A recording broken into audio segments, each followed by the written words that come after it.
احنا موجودين طبعا هنا في باريس لتغطية دورة الألعاب الأولمبية رقم 33 في العاصمة الفرنسية باريس. وطبعا هي دورة استثنائية لأنها بتقام بعد مرور 100 عام على آخر نسخة استضافتها فرنسا، يعني كانت 1924. طبعا هذه النسخة الحالية استثنائية في كل شيء. لأول مرة حفل الافتتاح بيقام خارج استاد، هيقام طبعا زي ما احنا عارفين على امتداد نهر السين. الفرق أو البعثات المشاركة هتمر في مراكب في نهر السين ولمسافة 6 كيلومترات. حفل الافتتاح هيستمر حوالي 3 ساعات و45 دقيقة. مؤكد حاجات جديدة جدا جدا في هذه البطولة. طبعا هي بطولة لأول مرة برضو بيكثر عدد المدن اللي بتستضيف المنافسات. يعني بعيدا عن باريس هناك مدن كثيرة زي نانت وغيرها وبوردو، وأيضا هايتي وهي تخضع للحكم الفرنسي، دي موجودة في أمريكا الجنوبية وهتستضيف برضو منافسات. وده حاجة جديدة قوي إن احنا نجد مدينة يعني خارج حدود الدولة وبهذه المسافة تستضيف هذه المنافسات. احنا طبعا التنظيم رائع، كل شيء هنا محكم، تواجد أمني كثيف، سهولة برضو في عمل الصحفيين والإعلاميين.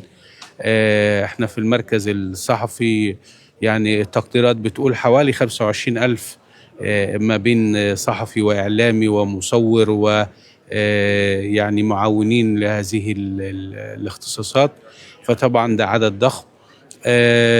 بالنسبة للوضع الأمني يعني وضع مطمئن جدا جدا.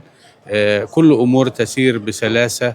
الأمن موجود لكن لا تشعر به، ما فيش مشكلات بتحصل منذ وصولنا للمطار حتى يعني استلام الأيديهات. كل الأمور منظمة ومرتبة. طبعا الذوق الفرنسي واضح في كل شيء. يعني في منافسات هتقام في ملاعب وخلفيتها آثار ومعالم تاريخية فرنسية، يعني زي برج إيفل، زي